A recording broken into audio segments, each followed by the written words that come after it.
आंख से आंसू निकलने लगे, एक बट ब्रिज के नीचे जाके बैठ गए और दहाड़ मार के रोने लगे।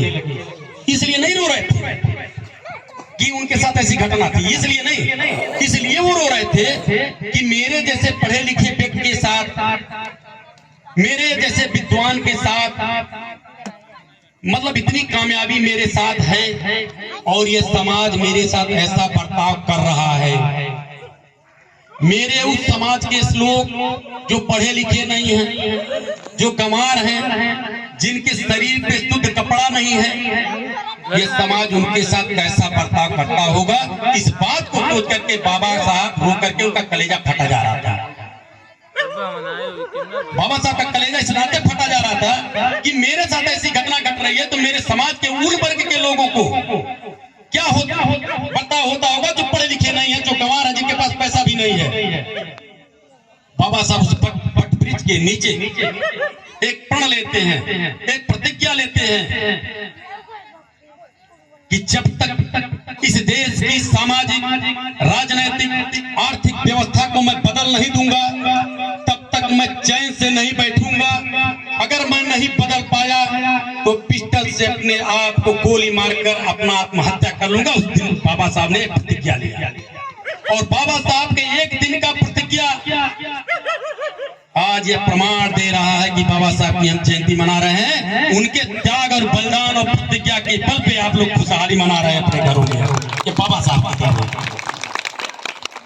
सोचिए, एक गांधी जी थे हमारे समाज के बारे में।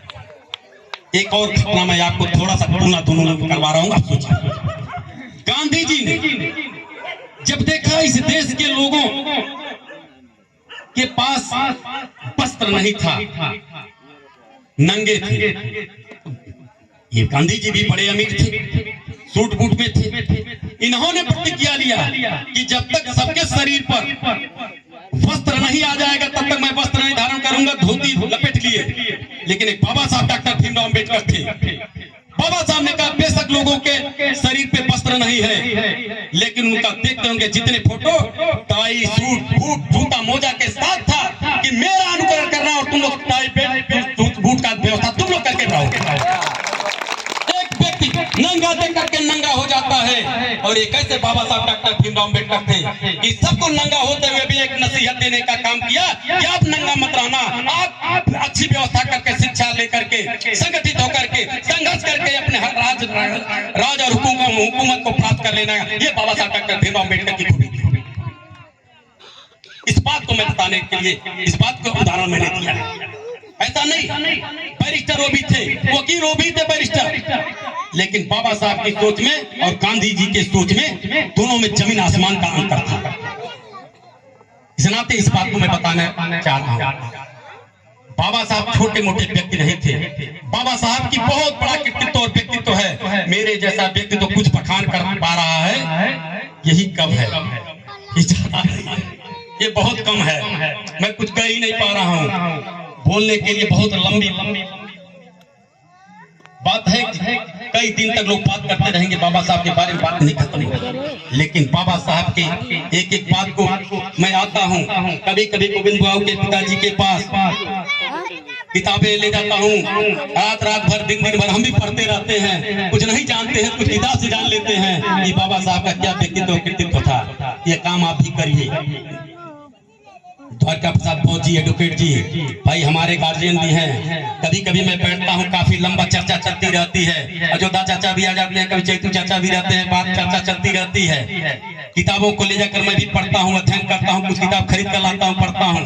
लेकिन बाबा साहब के बारे में जब जानकारी होती है, कलेजा हमारा भी फटता है, ये समाज कैसा रहा होगा। हमको भी याद है, छोटे से थे, हमारे बाबा जी बैठे रहते थे दरवाजे पर चारपाई लगा के, कोई ऐसी घटना घटकर, हम तो क्या छोटे थे, हम समझ नहीं पाते थे क्या हमने सब। लेकिन जब बड़े हुए तो जानते थे यही करके उठा मन। लेकिन आप देखिए, आज तो बैठे रहे, कोई बोलने वाला नहीं, न गाली सुनना पड़ता। ये सब चीजें ये बाबा साहब की देन है। बाबा साहब ने लिपिबद्ध किया, मान्यवर साहब आए, ये काशीराम साहब की देन है कि हम जागरूक हो गए, हम अपनी बात आप तक पहुंचा पा रहे हैं। एक मानव काशीराम साहब की देन है। हमें काशीराम साहब की भी जयंती को मनाना चाहिए, बाबा साहब की जयंती की तरह। ऐसे बैठा जाए, उनके व्यक्तित्व को भी जाना जाए, तब तो पता चलेगा कि कौन हमारे लिए क्या कर रहा है। अभी क्या है, कोई घड़ी देख रहा होगा, ज्यादा बोला तब कुछ खाए कुछ जाए। भूख तो हमको भी लगी है, भूख तो हमको भी लगी। आप लोग सुन रहे हैं, हम भी बोल रहे हैं। आप सुनना बंद करेंगे, हम बोलना बंद कर देंगे। समझिए, इस सब चीज को जानने की जरूरत है। बाबा साहब बहुत ऐसे काम किए हैं।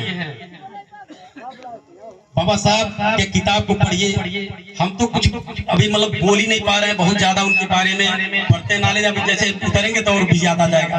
अरे ये चीज भूल गए, ये भी बता के आना चाहिए था लोगों को। ये चीज भूल जान, जैसे इधर बोलते तो उधर घूम जाता है। तो ऐसी चीज थे बाबा साहब। बाबा साहब के बारे में आप केवल अध्ययन करिए।